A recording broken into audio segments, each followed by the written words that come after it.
Hello దోస్తో, welcome to one more mini vlog. ఈరోజు easy and టేస్టీగా చోలే భటూరే కర్రీ ఎలా తయారు చేసుకోవాలో చూపిస్తాను, చూసేయండి. దానికి ముందు మన ఛానల్ని ఇంకా ఫస్ట్ టైం ఎవరైతే చూస్తున్నారో వెంటనే వెళ్ళి సబ్స్క్రైబ్ చేసుకోండి. ముందుగా ఒక కళాయి పెట్టుకుని అందులో ఆయిల్ పోసుకొని మసాలా దినుసులు 2 పచ్చిమిర్చి 2 ఆనియన్స్ కట్ చేసి పెట్టుకుని అందులో వేసుకొని మగ్గ పెట్టుకోవాలండి. ఆ తర్వాత అందులోకి 3 కట్ చేసి పెట్టుకున్న టమాటాలు కూడా వేసుకొని మగ్గనివ్వాలి. మగ్గిన తర్వాత అందులో జీడిపప్పు కూడా వేసుకొని కలుపుకొని మిక్సీ జార్లోకి అయితే తీసుకొని ఆరబెట్టుకోవాలండి. ఆరిన తర్వాత దాన్ని మెత్తగా అయితే గ్రైండ్ చేసుకోవాలి.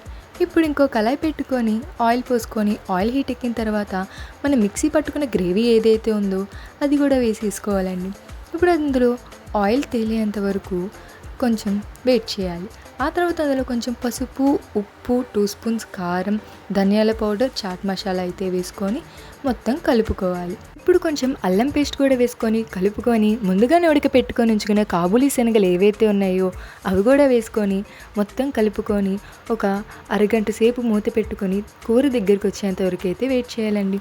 ఇప్పుడు మళ్ళీ మూత తీసుకొని అందులో కొంచెం నిమ్మరసం కూడా పోసుకొని కలుపుకొని ఇంకొక 5 నిమిషాల పాటు మూత పెట్టుకుంటే టేస్టీ చోలే భటూరే కర్రీ అయితే తయారైపోతుందండి.